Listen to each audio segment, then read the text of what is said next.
Just hitting noon here on the East Coast and a Fox News alert, another bombshell report on the Benghazi terror attack. Welcome to this hour of Happening Now. I'm Jenna Lee. And I'm John Scott. A Senate Intelligence Committee report on that attack on our Libyan consulate has just been released. It disputes what the Obama administration told Americans after the incident. The report finds the U.S. should have anticipated and prepared for an attack, that Benghazi was under-resourced, no U.S. military forces were in position to intervene to help the victims, and the Libyan guards on site that night did nothing. Ambassador Chris Stevens, along with 3 other Americans, were murdered, and the victims' families have been pleading for answers ever since. Joining me now, KT McFarland, Fox News National Security Office analyst, I should say, and former Deputy Assistant Secretary of Defense in the Reagan administration.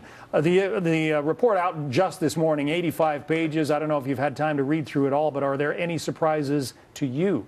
You know, John, it is a bombshell. And why? Because they conclude the attacks on Benghazi were preventable.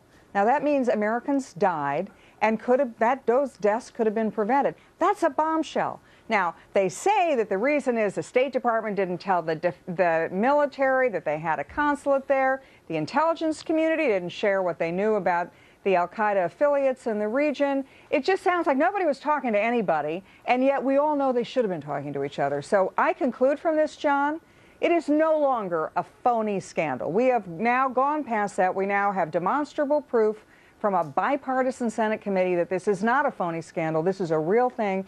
And my conclusion is it is time for a special prosecutor for the United States Congress, or at least the House of Representatives, to appoint a special select committee to get to the bottom of this, because every week there are more unanswered questions about what really happened and why. There are also conclusions very vividly highlighted in this report that the administration has not been helpful, was not helpful to these Senate investigators. Let me read one of them for you.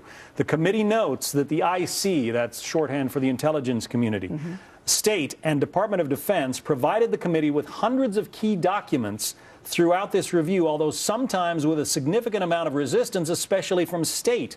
This lack of cooperation unnecessarily hampered the committee's review. They are still not coming forward, you know, with the evidence, even to a U.S. Senate committee. Yeah, I mean, they're stonewalling. There's also demonstrable evidence now that the president knew that it wasn't a spontaneous crowd responding to an obscure YouTube video, but that it was a planned attack by an al-Qaeda affiliate.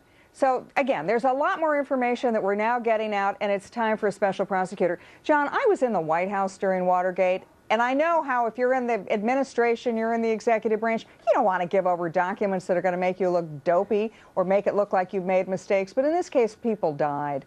And so the only way America's going to get to the bottom of this, and the American people are going to know, and those families are going to know why their sons died, is if there is a special prosecutor who has the ability to subpoena witnesses, to provide whistleblower protection to them, and get to the bottom of this. Otherwise, the cover-up will continue. And the files will be buried, and nobody will ever really know. That's one of the, we'll get to that in a minute. That's one of the conclusions of the report. But the glaring finding, they call it finding number one, that in the months before the attacks on September 11th, 2012, the Intelligence Committee provided ample strategic warning that the security situation in eastern Libya was deteriorating and that U.S. facilities and personnel were at risk in Benghazi.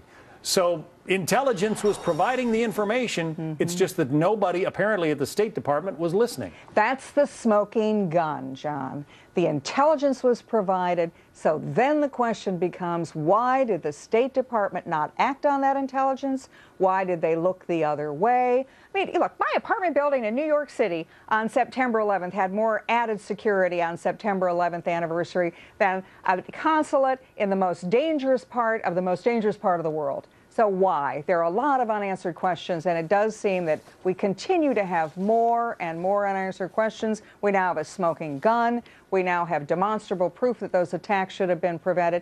The American people are owed an explanation. Also, a lack of accountability from the administration. That gets blasted in the report, both in terms of the accountability for what happened and the search for the attackers. The report notes that nobody has been arrested in connection with that attack. Correct. we will continue to keep an eye on this and bring any more information out of that report as we see it. KT McFarland, thank you. Thanks, John. Much more on that story throughout the day. In the meantime,